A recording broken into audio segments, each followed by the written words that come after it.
said to me, this is going to be the best conversation you've ever. I did say that, and I put a lot of pressure on that. What does a transformational coach do first and foremost? You see, this is what my work's about. It's about helping leaders lead beyond the ego. When you're training CEO, do they question the fact that you weren't a CEO yourself? They're not hiring me to teach them to be a CEO. I get super annoyed at people who set themselves up as coaches who do not have the depth of development in their own being.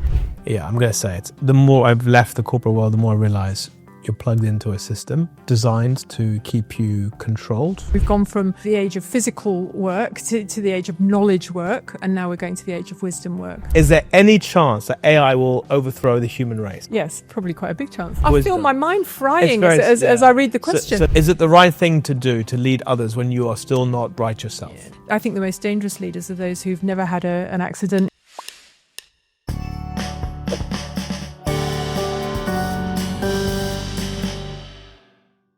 Today's guest is Kate King. For more than 20 years, Kate has guided CEOs and teams through deep, transformative change, helping them not only achieve professional success, but also unlock their highest potential.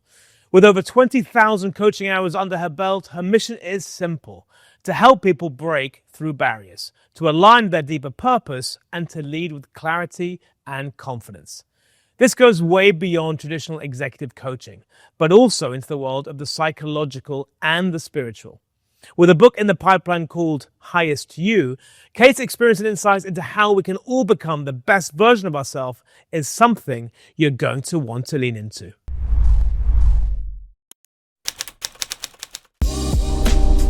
Hello and welcome to the Alma Development Team Inspiration Day. Hi!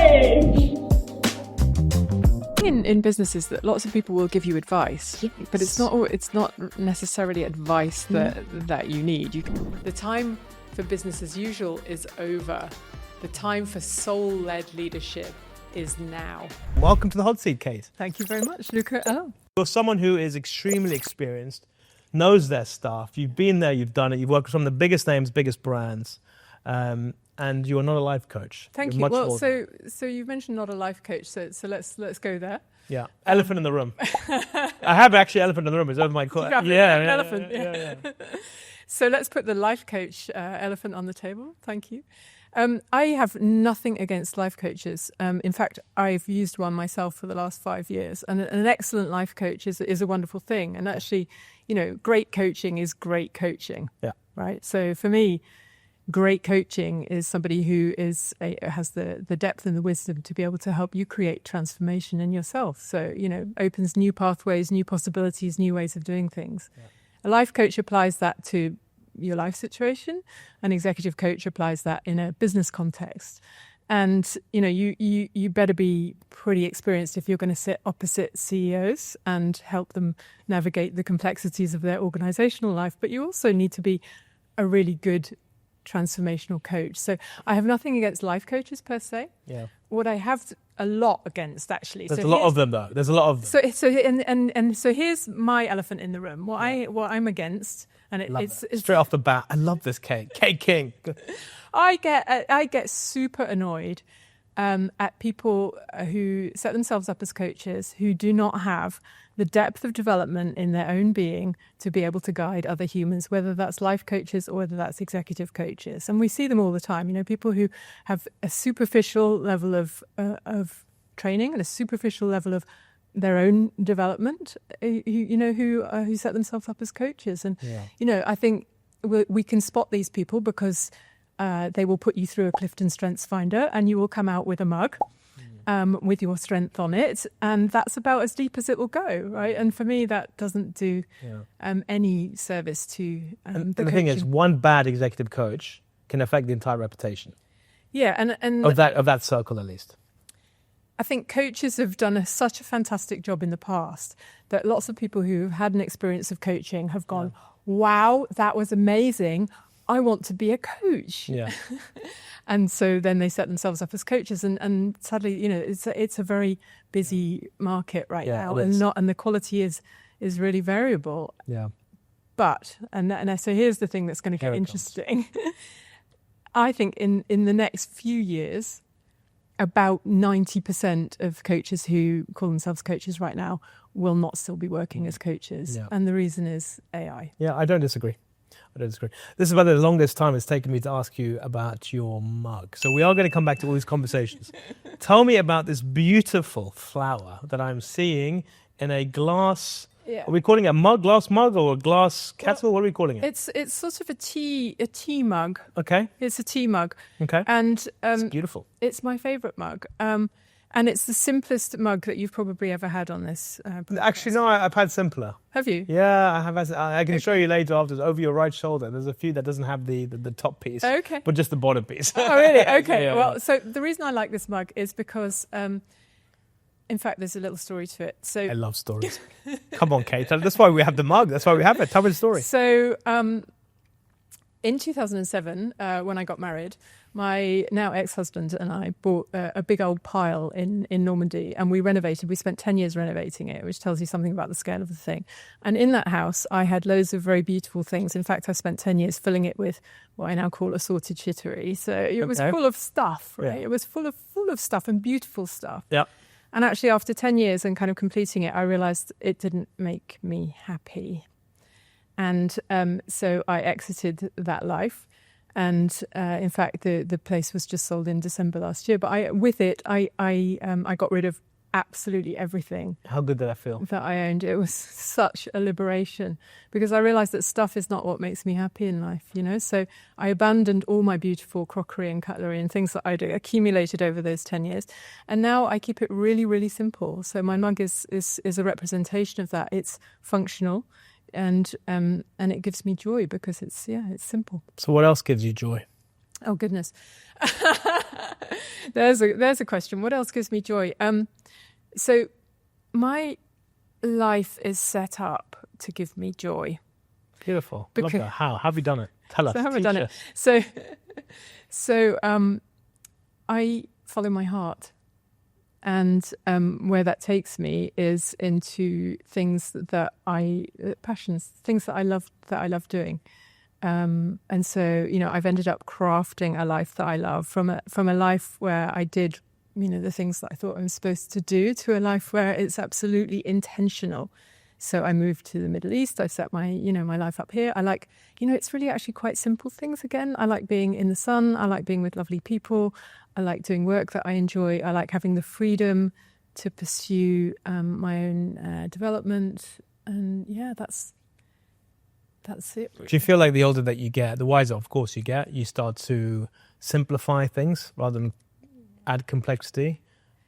I think so. And then you kind of your filter is so good, you're able to perceive relatively quickly if this person or this thing is going to give you that joy. I think you've nailed it there. It is about simplicity. So it's not about adding more and more complexity. And it's certainly not about ownership. That's what I've discovered. So one of the biggest ironies of all this is that you basically help coach transformation. And transformation, generally speaking, isn't simple. It may sound simple, you're going from one thing to another, but the devil is in the detail. So what does a transformational coach do first and foremost? Like what is your raison d'etre? You like that? Bit of class. You mentioned Normandy. I thought you'd appreciate that. Thank you. You're welcome. So raison d'etre. So my job actually is to keep things simple. I think people massively overcomplicate lives generally. And the trouble with most of us most of the time is that we're so busy that we go into tunnel vision and we can't see the wood for the trees, right? So my job as a coach is to help people get perspective and particularly to expand their perspective. So that they see things from that broader place. Mm-hmm. Things, you know, it's easier to navigate your life when you can see. When it's not yours as well. When it's not yours, yeah. I guess. Is there an element of that?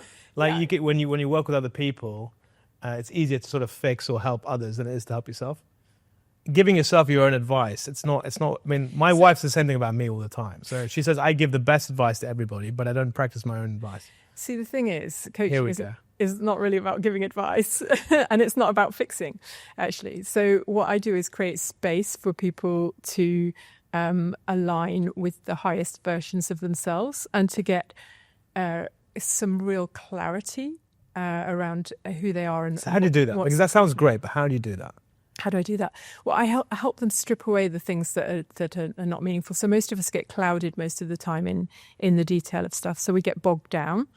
And actually, this thing about perspective is helping people focus on what truly matters, and getting a clear sense of purpose in life. Because I think a lot of us, our life sort of unfolds and we find ourselves in situations where, maybe that wasn't the intention that we had and it wasn't intentionally created. It just sort of unfolded that way. And we find ourselves, I don't know, years into a career or a certain job or a relationship or a life situation that was never really what we planned. It just kind of happened. And actually what I help people do is bring some intention to that.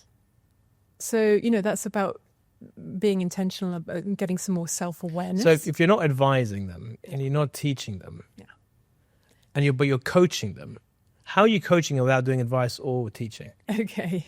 How does that work? So I'm still trying to wrap my head around it. Yeah. So I'm just wondering, I suppose, have you ever had anybody hold a space for you where you're able to think out loud? My therapist. Your therapist, okay, Yeah, great. so the therapy does that space for me. Yeah. Yeah, I've had executive coaches in the past for working on myself, but it was always coming from a kind of a recommendation perspective based on what's the best way. Have you thought about doing this? It's one of those kind of question-based kind of approaches. Okay. You know what I mean? So it's like you're kind of leading, the client down a certain pathway. Okay. They're bad coaches. Is that what you shouldn't do? So, look. Nobody wants somebody who just asks them questions, right? So in coaching, oftentimes we especially these CEOs that are paying you good money to come and help them ultimately, right? Yeah, that's right. And the way that we do that is by holding a mirror that allows people to see themselves clearly. And oftentimes there are things that are kind of just out of our line of sight that mean that we can't see clearly. And so what we do as coaches is I guess hold space for people and give them reflections. And hold their feet to the fire, really. So I'm not a sort of a wishy-washy coach. I'm kind of, I can be quite challenging with people. Okay, before we go any further, you just ask my guest for a safe word. There's a question that you don't want to answer. Yeah. What is your safe word? So I'm going to choose camel. Why? It's the first. Because we haven't had that before. Because I like it. It's regional, and also I guess it's the word that I would use when things get a bit bumpy. Ah, okay. Look at that. See what I did there? I like that. Have you ever ridden a camel? I have actually. I rode a camel through the desert on Christmas Day. Okay. Yeah, a caravan of camels to an oasis, and it was the most beautiful thing. So transformational coaching and doing it also for teams. So help me again, just because it was the last time I'm going to ask the question. Yes. How do you help people transform if you don't advise them, tell them, recommend things to them? Yeah. Giving them space. What does that mean, Kate? I'm going to push you because I don't know what that means. Yeah. So I was working with a CEO client a little while ago who had been groomed for years to take over a CEO role and was very competent to do that. And she stepped into that role and then was struck with doubt about whether she imposter syndrome stuff. Yeah, whether she was good enough. And I think it can happen to the best of us, right? Am I good? Am I up to this? Am I good enough? Every single day. True story. Really? And not in working capacity, but as a parent, as a husband, and all that kind of stuff. Yeah, absolutely. Yeah, and I think anybody who says that they don't have doubts about themselves is just, is probably either lacking in self-awareness or there's lying. a question mark on them. That's for sure. It's definitely lying. So this CEO. So she stepped into this role and, discovered that a not good enough thing was coming up for her. And so what we did together was identify where that was coming from. And so, the kind of work that I do helps people to go back. So let me just preface that a little bit.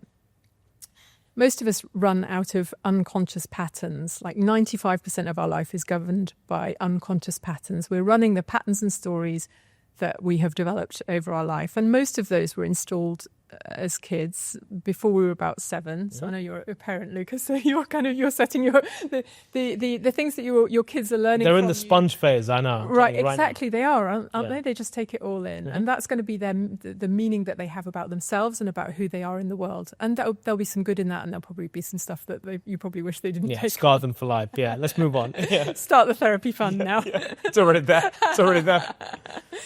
Anyway, so look, what I do with clients is I help them identify the very first time that they had that experience of not good enough. And actually, it's not in the last 10 minutes. So with this client, we went right back, and she had a tiger mother who used to, if she came home with 99 out of 100 in a maths test, would say, where was the one that you missed? And actually that installed a not good enough pattern.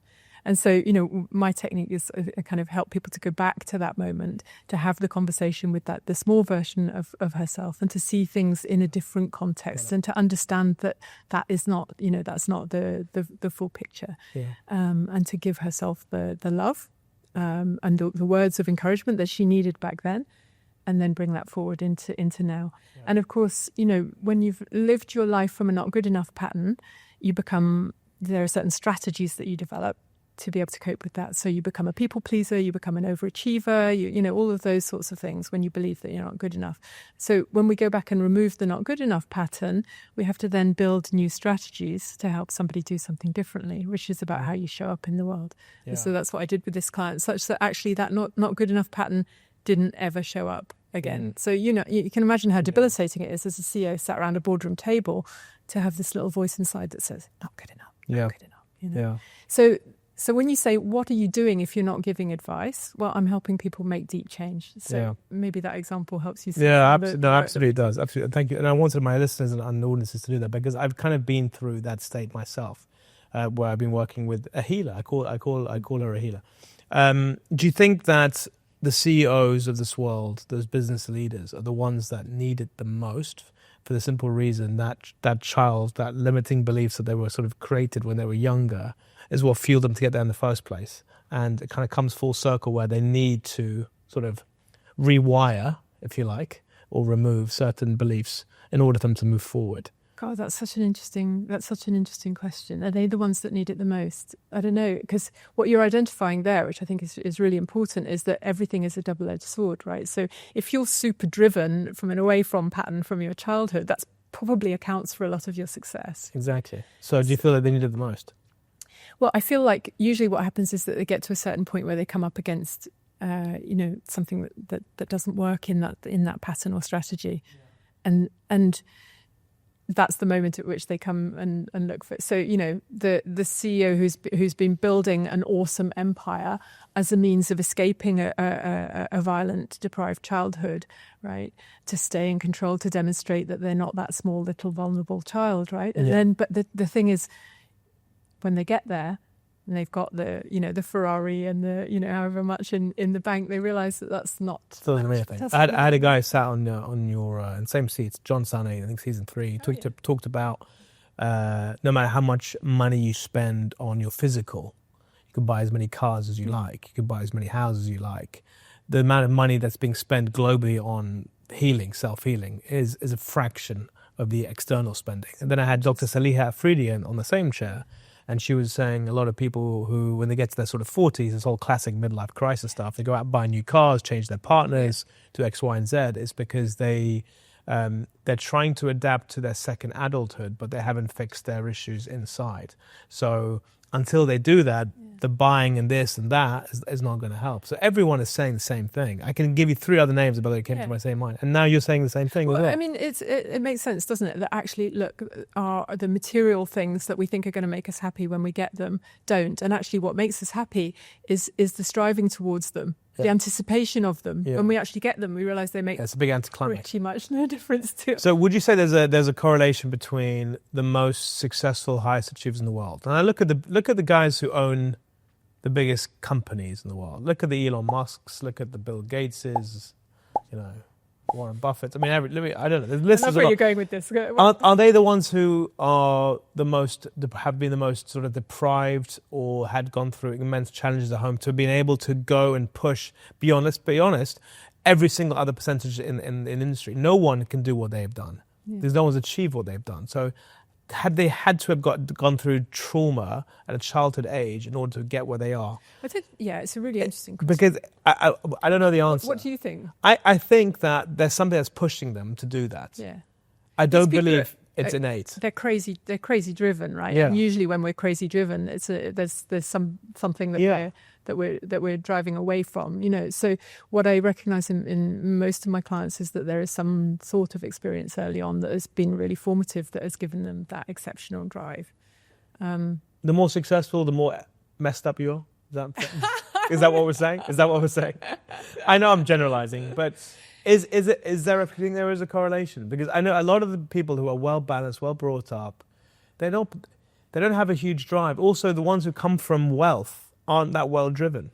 It's the people that come from poverty typically are the ones who try and work harder as well. And so there's also an adversity element. There's an adversity element, yeah. And I'm working with a CEO at the moment who went to a grammar school and he got a scholarship, right? So all the other kids there, their parents paid for it, and he was on a scholarship because he was great, but felt the need to really demonstrate that he was good enough to be there and that he deserved to be amongst these peers. And actually that formed a pattern in him that's just like a lifetime's needing to prove that he fits in, right? That he's good enough, that he's better than. Did you have your childhood with any issues? No, well, it's the reason why I'm only moderately successful.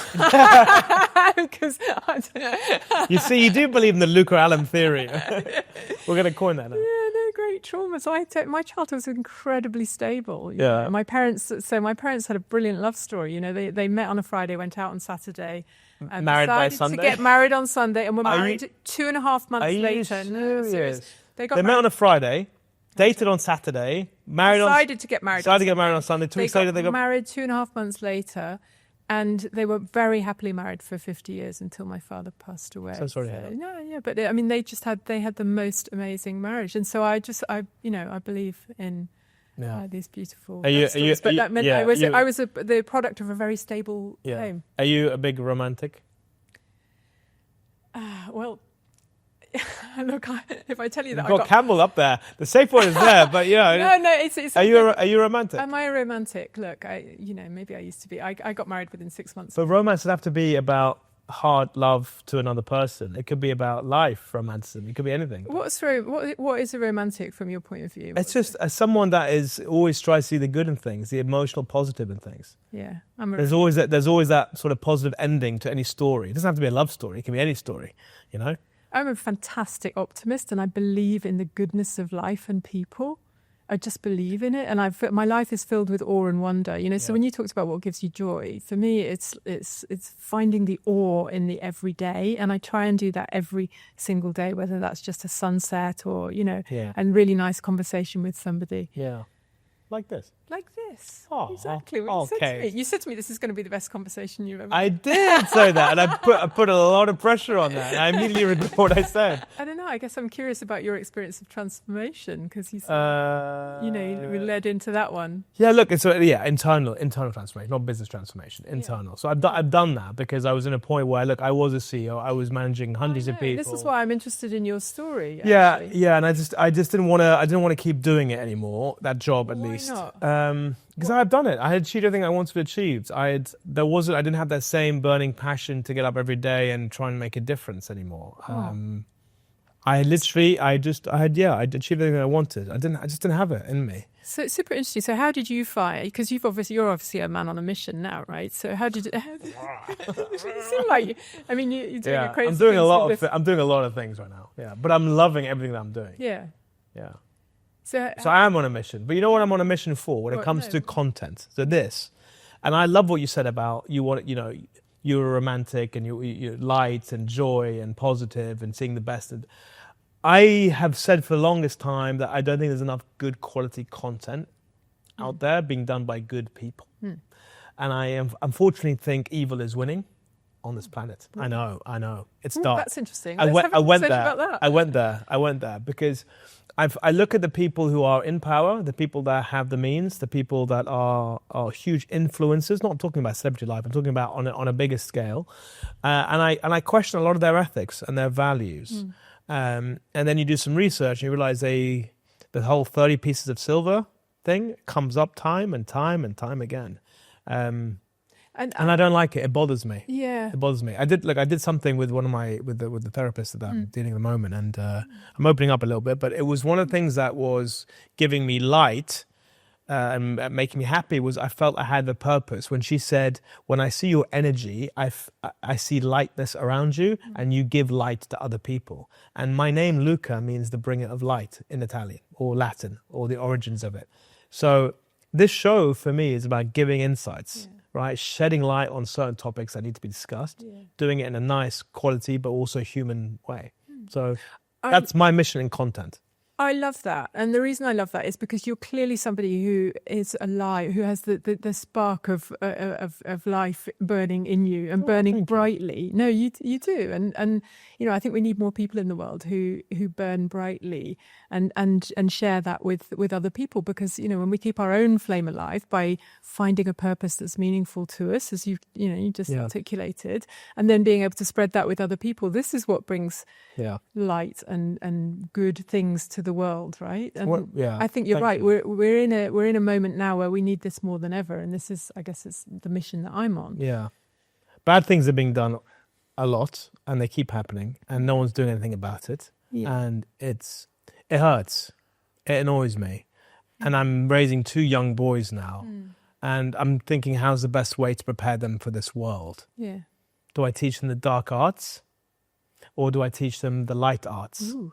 And the light arts, Go with the light. I'm with you. But that's not to be naive. I know, but that's the romantic in me. And that's why, because I want to see the best in people. Yeah. The problem is people let you down time and time and time again. But I still keep going back for more because you're okay, because you've done the work. Yeah. So before, I would have put my walls up. You hurt me, I'm putting my walls up. Now it's like, it's okay, because that's just a reflection of who you are. Exactly that. I mean, you don't want to teach your kids to be mistrusting and suspicious of the world, because they'll never get the best out of it. But so pose the question. I had it at someone else. I know we're going a little bit sidetracked, but it's worth the conversation. I asked them, they're an expert in parenting, would you rather your child be bullied or be the bully? Now, when you think about it, one is light and one is kind of dark, potentially. And if you're the parent and you're listening to this or watching this, ask yourself the same question. You have your child. Would you rather be the ones doing the bullying or the ones getting bullied? And a lot of parents would rather them be the bully, because they're trying to protect their kids. Yeah. And do you see what I mean? I see what you mean. And it's an interesting question, but, you know, I tend, as a coach, I tend to try and steer away from polarities. It's this or that, right? You're going to love my questions then. Yeah. Okay. It's not this or that. Actually, what we want as parents is to teach our children to recognize when they're being bullied, and to be able to stand up for themselves so that they don't get bullied, so that they're not the bully or I'm with you. But again, these questions, when we get to them, and we will get them in a bit, I don't want you to be sitting on the fence. Okay. I want you to lean into something that feels more truer to you. But the question that I remember about the train of thought when you asked me, so thank you for that. Yeah. When you're training CEOs, or when you're working with CEOs, do they question the fact that you weren't a CEO yourself? Or do they lean into the fact that you've helped so many other people, you must be brilliant? Yeah, no, they wouldn't work with me if they were questioning that, right? And so they, you know, I suppose the point there is, do you need to have been a CEO to be a fantastic CEO coach? And obviously I would say no, although I have led large teams of people and worked extensively in organizations. But I think, you know, there's a different thing that, you know, they're not hiring me to teach them to be a CEO, right? They're not hiring me to look at strategy and, you know, those sorts of things. They're hiring me because there's an element of the unfolding of their being that they want to engage in. Like, how do I be a better leader? You know, how do I really show empathy with my people? Or how do I cope with the relentless pressure? Or how do I navigate organizational politics? And all of those things are things that I'm, you know, expert in. What's the growing trend that you're seeing from these leaders? Like, what's the thing that keeps coming up or that's increasing? Yeah. What commonalities? So interesting. I think leaders are questioning what their value is in the next period because, because, you know, and I think that's right. We're moving into a different phase of the world, and the things that leaders were valued for in the past, like their intelligence and their expertise and their experience and all of those things. Frankly, AI can do a better job of that than most leaders already, right? And it's still in its infancy. So it's not going to be about IQ And, great leaders have always had good EQ, and I've helped them develop that. But actually, I think there's something else that's really important. And this is why leaders are working with me, particularly now, which is something I call SQ, which is spiritual quotient, which is about the ability to lead beyond ego and to come from a place of love and wisdom and to steer an ethical course into an uncertain future. And so, what I see leaders dealing with now is more uncertainty than we've ever faced before, and actually being looked to by their organizations to steer a wise course through that. There's a lot of questions I want to ask you, Yeah. but they're all in here. Okay, great. So based on what you've said, but before we get into that, last question is there a certain profile of leader that you would never work with? And is there a certain profile of leader that you are desperate to work with? That's a great question. In fact, increasingly I turn people down where I don't feel it's a good energetic match, actually, because I think we can have most impact. I believe that we're vibrational beings, that we all have a frequency. And, some people you resonate. I saw that earlier. You did see it, yeah. Can you tell me? What was happening? Can you tell people? Do you mind? So as I arrived here, I'd been rushing, and I felt a build-up of anxiety, which is something that I get. And the way that I manage that is physically by shaking it out. So I did a whole shaky thing, which that was kind of weird. But yeah. Physically, but that's because I really believe in using our bodies as a tool, right? And so I have to get rid of that stuff too. Yeah, we also had a sing-song as well, didn't we? We did. It was quite surprisingly good, actually. It wasn't bad. If you're a record label, definitely don't call us. So you mentioned about the profile of person that you wouldn't. Yeah. What about the profile of person that you would be desperate to work with? I love to work with people who are making an impact in the world. And in fact, I only work with people who are making an impact in the world. My mission is to make working life better, actually. And so I want to work with, the most senior leaders. And the reason I want to do that is because they have the biggest impact on people's lives. And you said, are leaders the people who need this the most? Well, they are kind of, because actually, they have the most impact on people's working lives. And, we've all worked in organizations where we had an awesome culture with a great leader and experienced how wonderful that is and how truly developmental and inspiring that is. And then I guess we've all worked in organizations that have been led by psychopaths, narcissists and other varieties. Got on numerous occasions. Yeah, and we know, and we've got the scars from that, right? And we know how unpleasant organizations can be for human souls when they're led by people who are. I don't believe it. Look, I'm the more I'm going to say it. The more I've left the corporate world, the more I realize you're just plugged in. You're plugged into a system that's designed to keep you controlled in order to make money for someone else. And I've only started, and I can say that, you don't have to say anything. The reason why I can say this is because I've done a lot of work and research on education, all the way through to university, up into working life, and how much you encourage to think for yourself from a young age. How much you encourage to play to your own strengths from a young age, all the way into university, all the way into the working life. Yeah. So the sort of the so-called freedom of you have to get, you have to earn a living. There isn't. You have to make a living. You don't have a choice. No. How do you make it? You've got a couple of options. You take the easier route or you take the hard route. The ones who take the hard route typically are the ones who end up making the most amount of money and leading a life that others look envious towards. But they had the mindset to not play the game. I agree with you that education is not set up to encourage free thinking and to encourage innovation and entrepreneurship and all of those sorts of things. And, we can have a debate about end stage capitalism and whether that's a good place for human beings to be or not. But I think everything's going to change fundamentally. Yeah, and I'm looking forward to it. That's why I feel confident about saying what I said, because being plugged in for 60 hours a week working for someone else, especially with the advent of AI and the way tech is moving, it doesn't make sense. You're able to build businesses now in minutes. In minutes. It's just we are at a generation where we were told, no, you go to school, You work hard, you get good grades to get into the best university, to get the best possible job. Exactly. And by the time you're 60, 65, if you're lucky enough, you've got a bit of money, retire, leave it to your kids. That's your life. That's at least what I was taught. That was the old psychological contract. That's what I was taught when I was young. But the thing is, look, the old psychological contract is broken. That's what I'm saying. It just doesn't. And Gen Z know that more than anybody. Like they're not buying that model, right? And so organisations are going to have to change if they want to have people to work for them, because Gen Z are not interested in that. So I'm going to tell you something else that John Sanneh said on that seat. Yeah. He said that in the next... Is this the same seat? Same seat. Oh. In the next 4 to 10 years, there'll be no more organisations.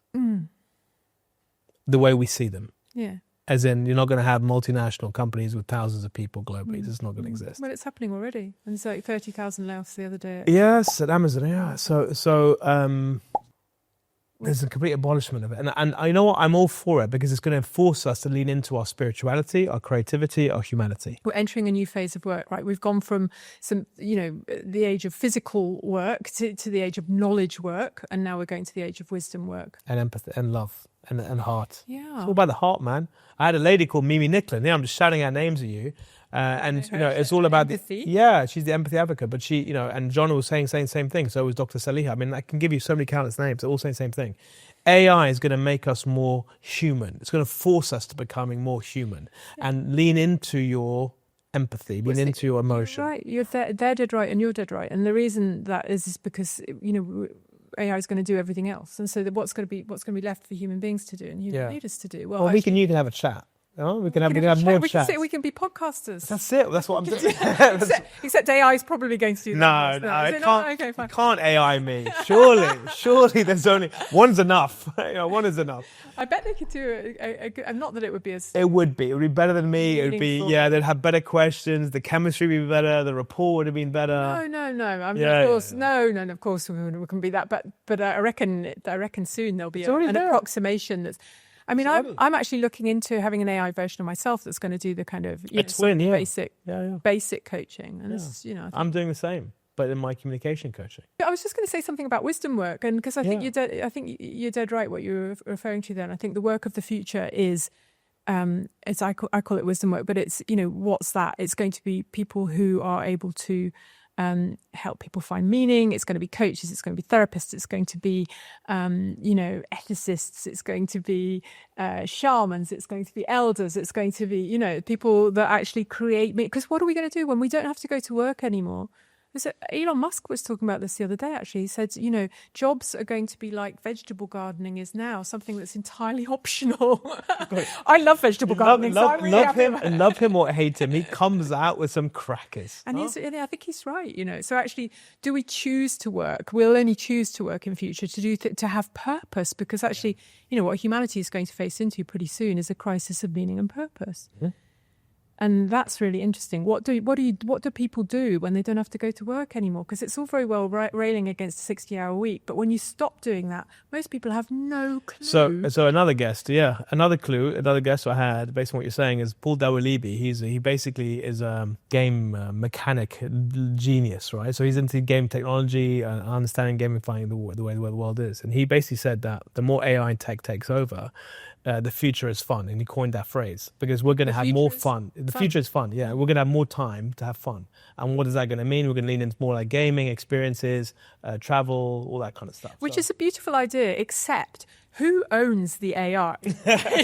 because it's going to be the few companies that own the AI that are going to be making all the money. And I don't know about you, but I don't have a great faith in that being redistributed in a way that's going to allow the rest of us to have fun. Who's putting the data in? Who's the one who's putting the strings when it comes to open AI? You've got to trust the people behind it. And at some point, they are no longer in charge. Well, they've already opened it up to porn, right? So it's going to become... But AI is going to teach AI. That's the worry. So it will be no longer whether we trust the person behind it to do a good job, to do an ethical job. It's actually the AI is now taking over completely, and it's self-learning and running so program. Is that a bad thing, given that what we've talked about, the dark side of humanity? AI may end up being more ethical than us. So I had ChatGPT in that same chair.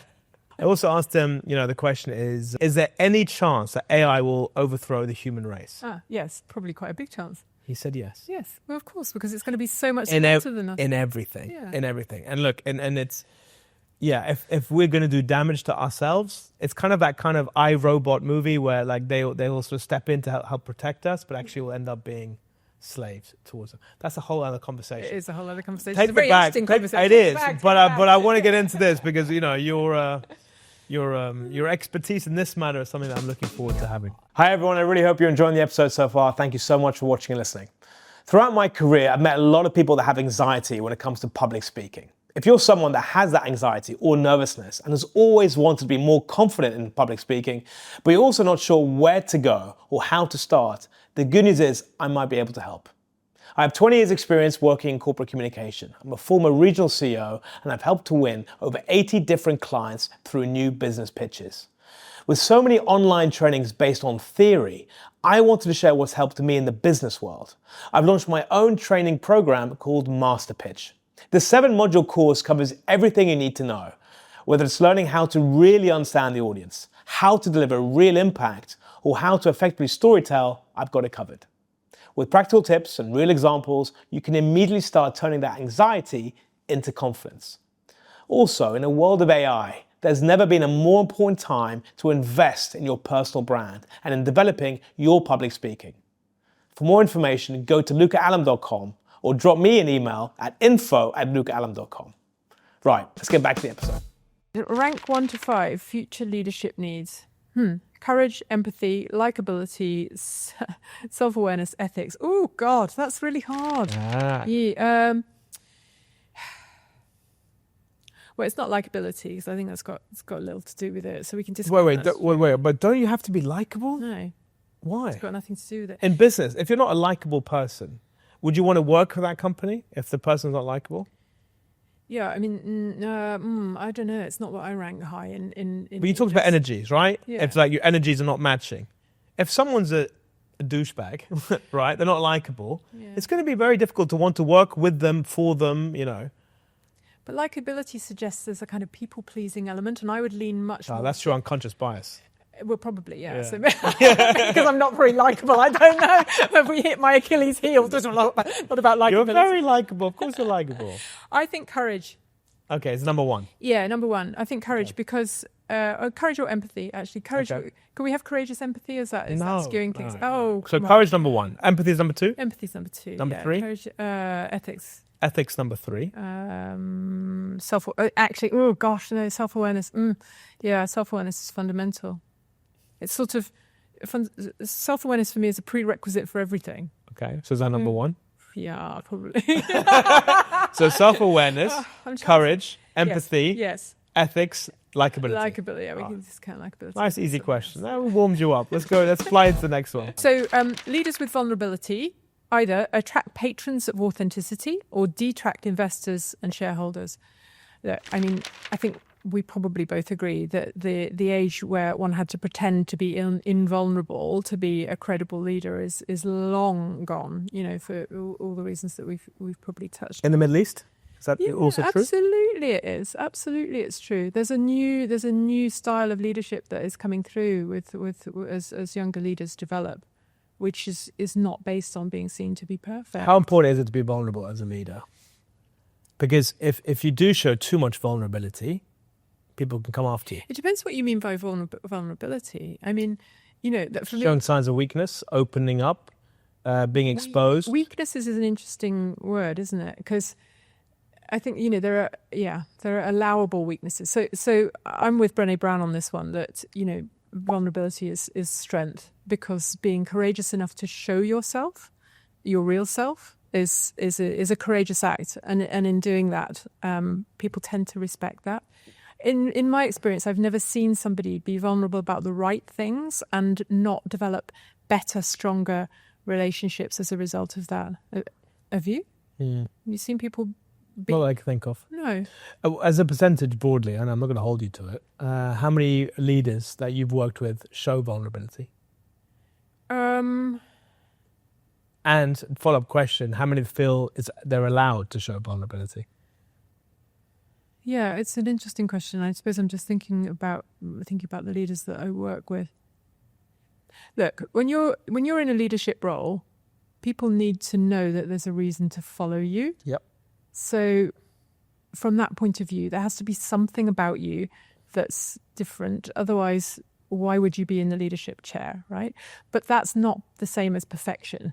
And it's not the same as never showing, weakness. And I think there are what's called allowable weaknesses, right? So, if you're a chief financial officer, you don't want to share that you're rubbish with numbers. It's kind of, there's certain things that are kind of important, but actually showing. These are technical weaknesses, though. These are technical vulnerabilities. I'm talking more about the person. Yeah, no, I get you. So I think Satya Nadella at Microsoft has done the best thing for organizational culture that I think anybody has ever done. And what he's done is transform his organization by saying to people he wants an organization of learn-it-alls, not know-it-alls. That's completely transformational because it gives people the power to show up and say, I don't know, let's think about it together.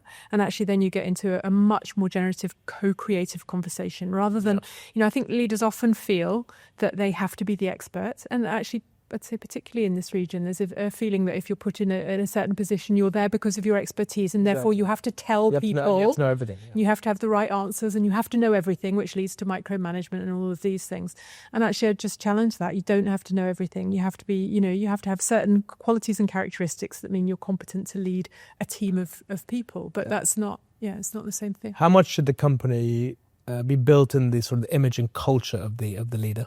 I mean, look, it's a fact of life that the person at the top sets the culture, because people watch their leaders for their behaviours and therefore they are role models. And so, organisations end up role modelling. And so, I once quit a job without another job to go to because the leader, so you know what I'm talking about. I woke up one day and I was working in an organisation where the leader was a bully. And we'd had a great CEO, and then we got a CEO who was a bully, and we went to the top of the harassment and bullying league table, such as in the UK. There's a league table for that? Yeah, in the National Health Service, which was where I was working 25, 30 years ago. I didn't hear. What? But I woke up one day and I realised that I was training leaders to lead in a particular style, and she was belittling and bullying and doing all of these things. She, by the way, interesting. Narcissist? Yeah.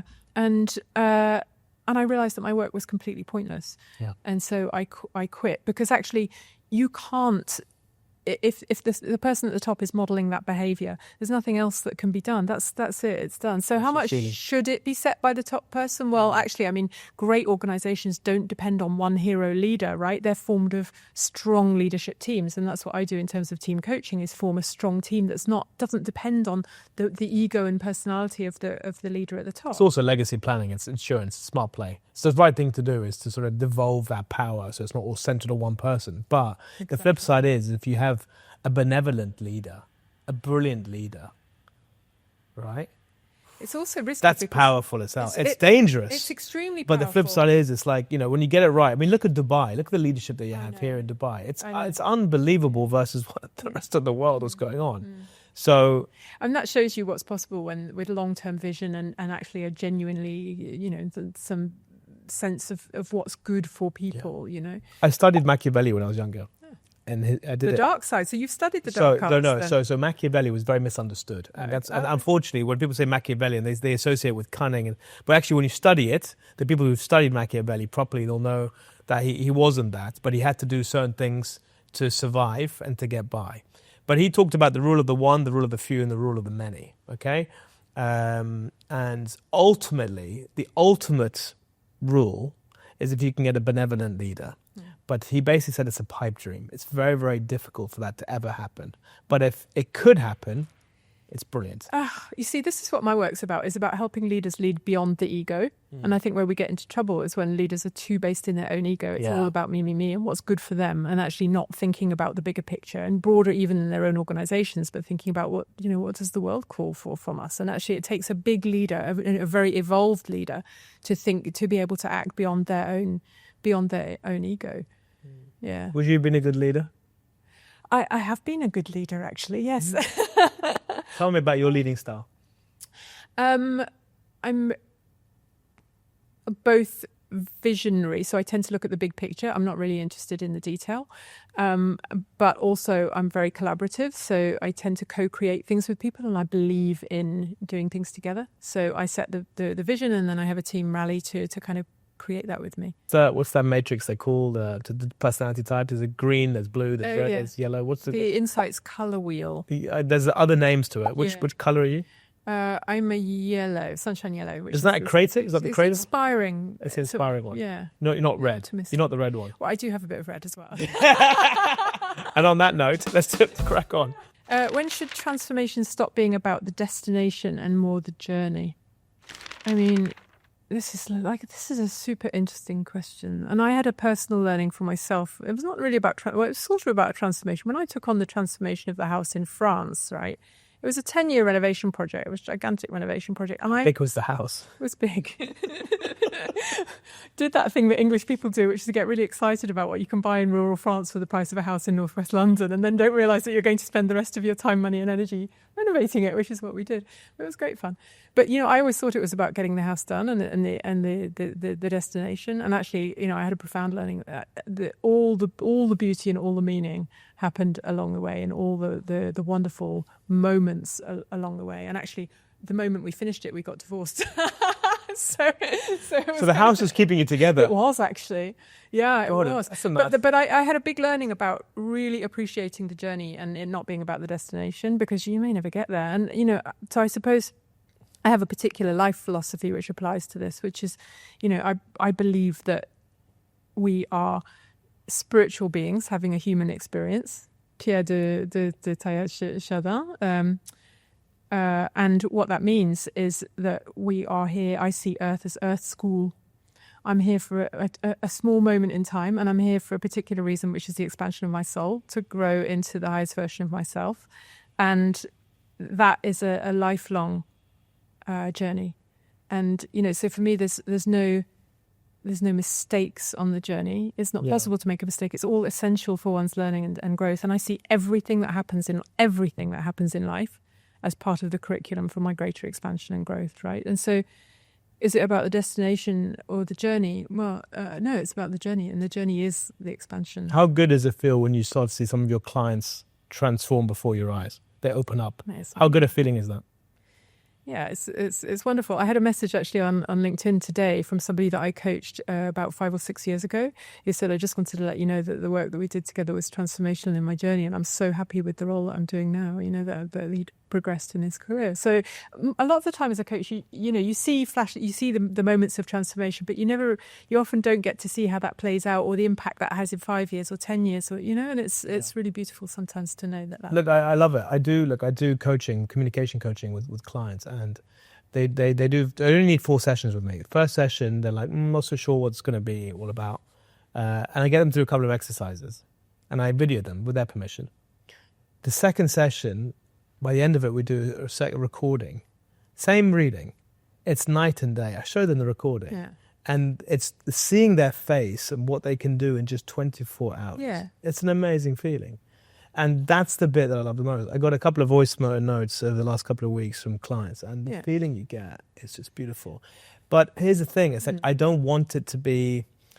it's a selfish feeling because you're helping people and it makes you feel good. But at the same time, the job, if you get too involved with them and too invested in them, you have a danger as a coach of overstepping the mark. Have you ever found that where you get too invested in an individual, where you're no longer acting in a professional capacity, but you're actually emotionally too invested with them? No. Okay. Frankly, no, because it's part of the job not to. And, I've never become friends with a client. Okay. Because I always have professional boundaries. So, I'm equally invested in all my clients and delighted when they make progress and transformation. But that's, if I were to get emotionally invested in all my clients, I'd end up taking it home. And it would, there's a lot of stuff that you're dealing with in an emotional space with clients that you have to maintain a... Nice. But it's a nice thing that you're doing with them. It's not a typical hard, it's soft stuff that you do with them. Still a whole bunch of emotions, and you're digging around in people's psychology all day, so it's kind of... But you must have a natural, because again, you talked about energies and their energies matching. You don't get to a point where you feel like, you know what, I really like this person, I want to be friends with them. Oh yeah, I often really like my clients. Yeah.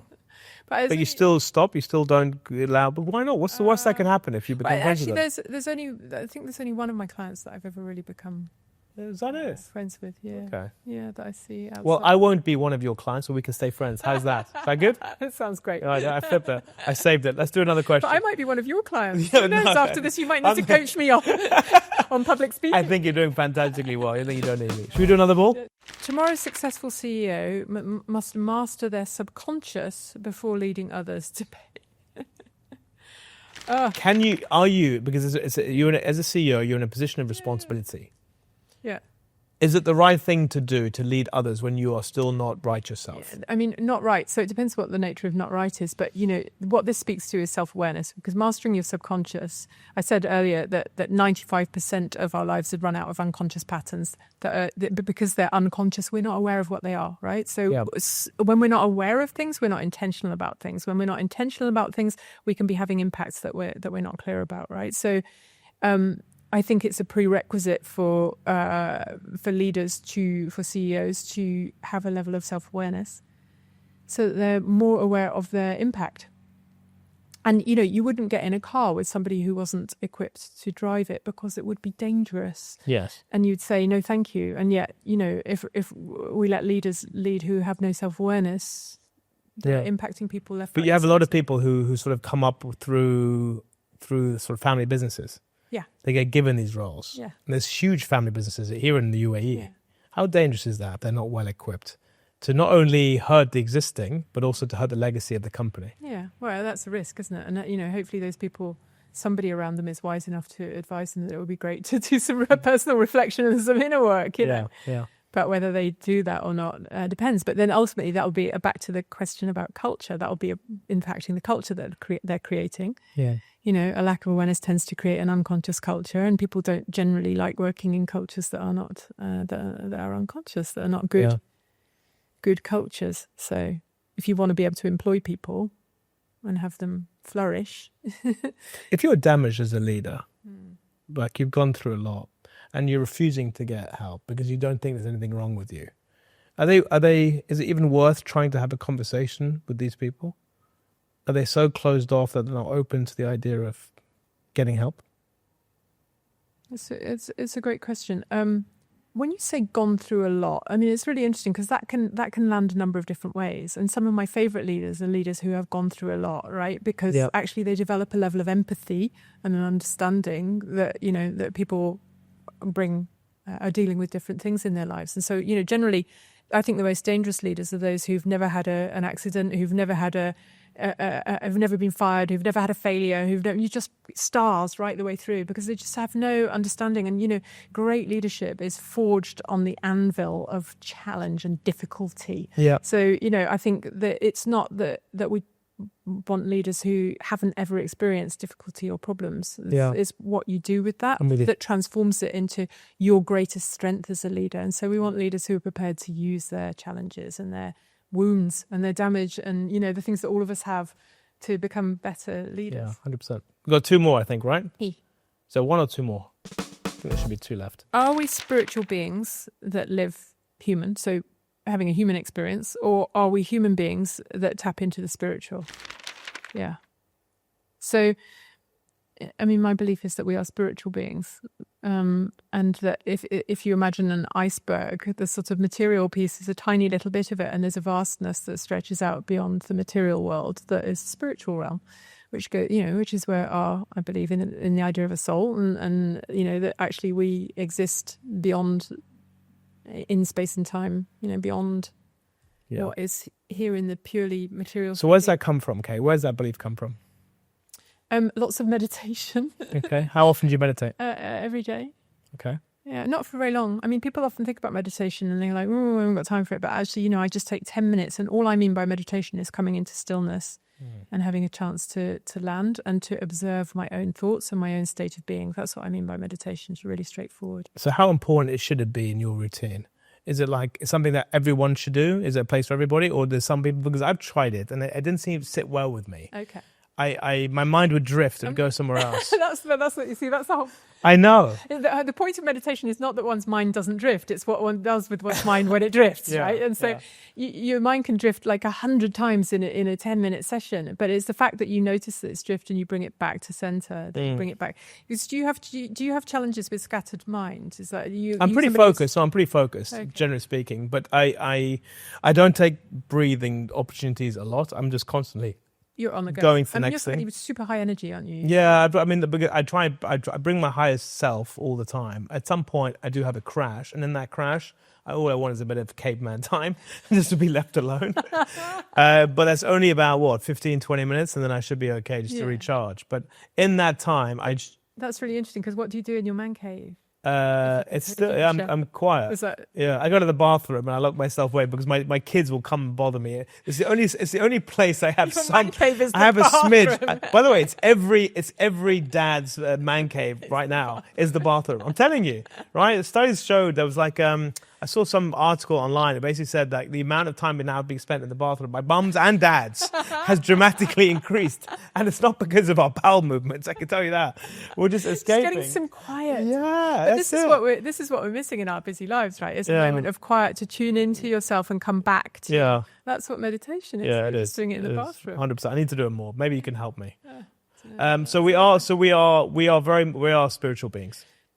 I think so. I think we're vibrational beings, Yep. so we are a frequency, and we think that this material realm is and we're very materially focused, but actually, I think there's a whole bunch of other stuff that is much bigger. Yeah. How was that formed? You asked me. I don't know.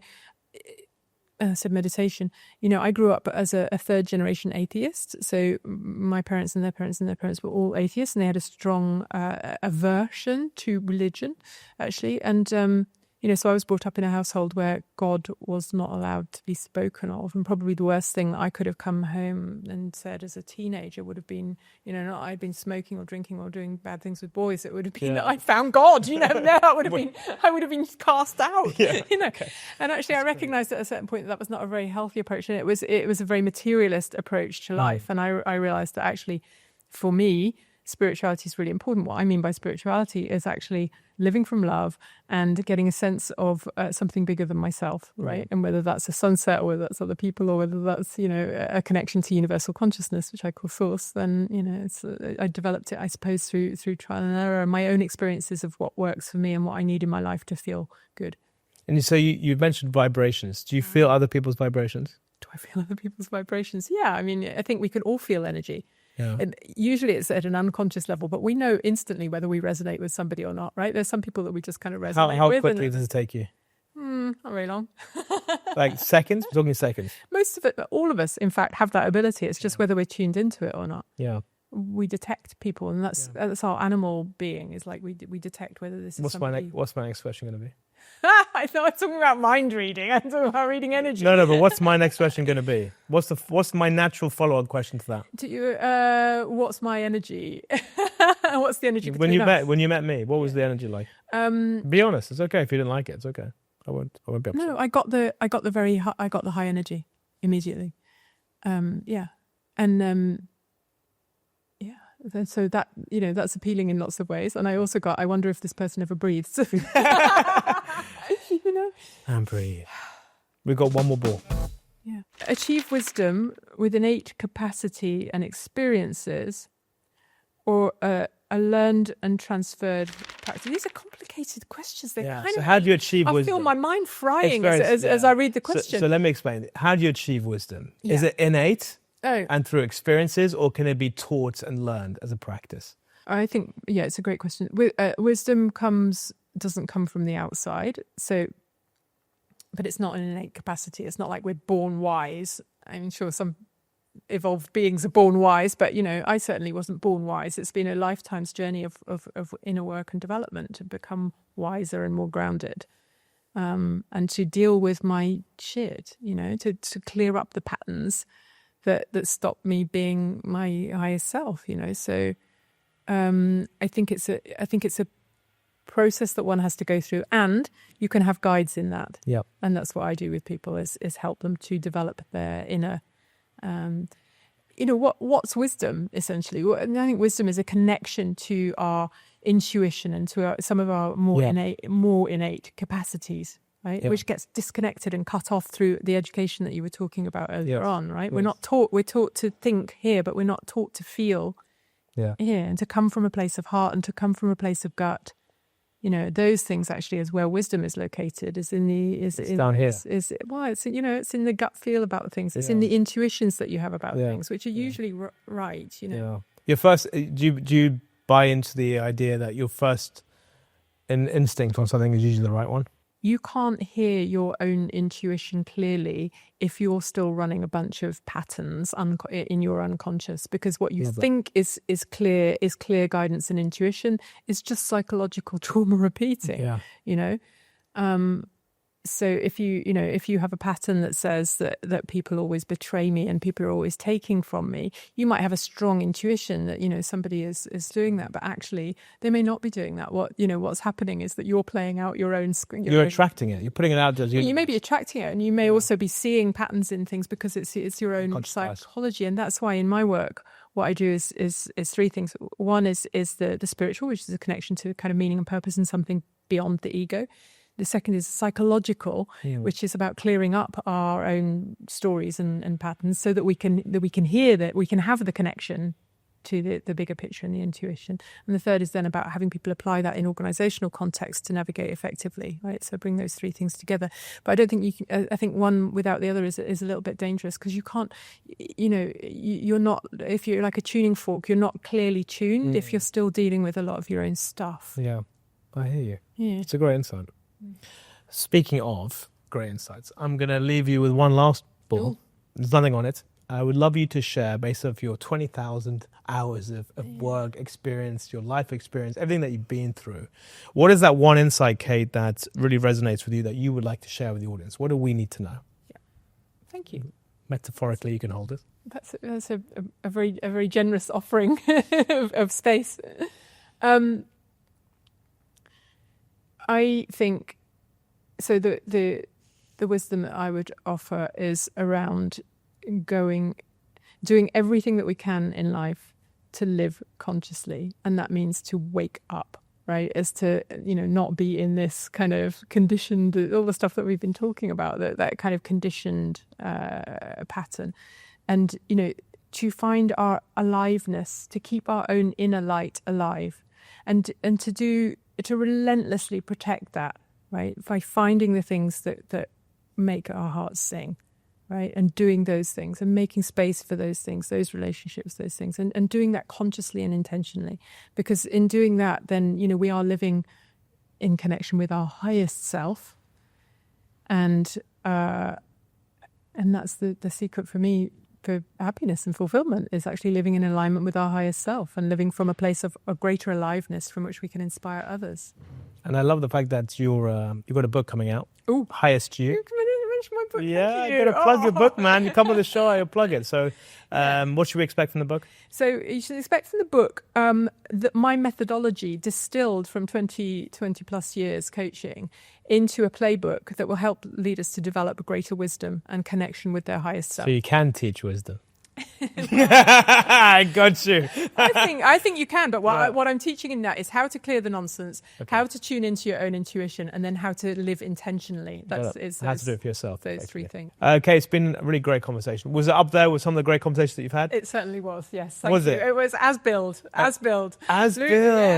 So I didn't disappoint. Will you tell your friends? Will you tell your other CEO friends about me? I'm going to tell everybody about Tell everyone, man. Tell everyone. Look, honestly, it's been a real pleasure getting to know you. I love your energy. I didn't say this before, but I love your energy, your vibrancy, and your belief system is very much attuned to my own. So, like-minded soul. So I wish you all the very best, Kate. Thank you, Luca, for inviting me into your studio. I want your book. Send me. I want a author's copy. Definitely. And on that note, if you've liked this episode, drop a like, drop a comment, drop a share. Do what you do best. I'll see you very soon on Luca's Insight Track.